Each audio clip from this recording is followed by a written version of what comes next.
আসসালামু আলাইকুম। আজকে শেয়ার করব একদম ইউনিক এবং সুস্বাদু ও অত্যন্ত মজার এক রেসিপি, মুরগির চামড়ি দিয়ে খানমান রেসিপি। খানমান কচু যারা চেনেন না তাদের সুবিধার্থে আমি কিন্তু পাশে ছোট্ট করে পিকচার দিয়েছি, আপনারা দেখে চেনে নেবেন। তো এই কচুটি কিন্তু বিনা চাষেই ভিটা মাটিতে জন্মায় আর কি। তো আমি ওখান থেকে এই কচুগুলোকে উঠিয়ে পরিষ্কার করে ধুয়ে নিয়েছি। তো আমি কীভাবে রান্না করেছি সেই প্রসেসটাই আপনাদের সাথে শেয়ার করব। তাহলে চলুন দেখে নেই আজকের রেসিপি। তো দেখতে পাচ্ছেন এখানে খানমান কচু আমি দেখিয়ে দিলাম যে দেখতে কেমন।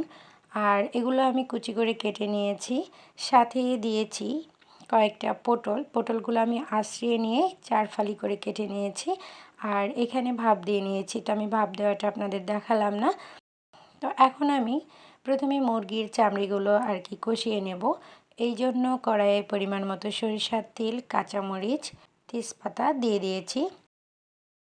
এখন দিয়ে দিচ্ছি আস্ত জিরা, দিয়ে দিচ্ছি 2টো এলাচ আমি একটু থেতো করে নিয়েছি, আর দিয়ে দিচ্ছি 1 টুকরো দারচিনি, দিয়ে দিচ্ছি আদা রসুন জিরে বাটা, লাল মরিচের গুঁড়া এবং হলুদের গুঁড়া। তো সব কিছু একত্রে একটু কষিয়ে পানি দিয়ে নেব। খুব বেশি কষানোর দরকার নেই, অল্প কষিয়ে নিলেই হবে। তো দেখুন এই যে আমি কষিয়ে নিয়েছি মশলাগুলো। এখন দিয়ে দিচ্ছি মুরগির চামড়ি। এখানে আমি মুরগির চামড়ি, গিলা এবং পাখা এগুলো ব্যবহার করেছি। আপনারা চাইলে এই খানমানটি গরুর ভুঁড়ি দিয়েও রান্না করতে পারেন, মানে যার যেভাবে ইচ্ছা। তো এখন দিয়ে দিচ্ছি পরিমাণ মতো লবণ। তো এইভাবে আর কি চামড়িগুলো আগে কষিয়ে নিতে হবে। তো দেখুন আমার কষিয়ে নেওয়া হয়ে গেছে। এখন আমি পরবর্তী রান্নায় চলে যাচ্ছি। তো প্রথমেই কড়াইয়ে কিছু আস্ত রসুন কুচি, তেজপাতা এবং সরিষার তেল দিয়ে দিলাম।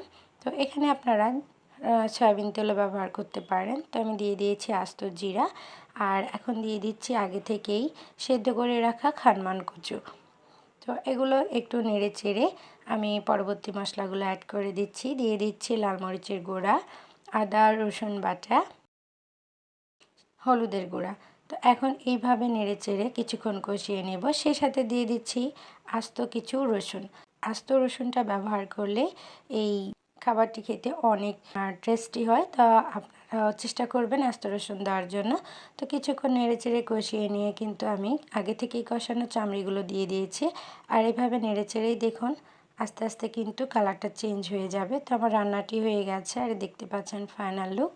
তো ভিডিওটি আপনাদের কাছে কেমন লেগেছে অবশ্যই কমেন্ট করে জানাবেন। ভালো লাগলে প্লিজ একটি লাইক দিয়ে চ্যানেলটি সাবস্ক্রাইব করে পাশেই থাকবেন।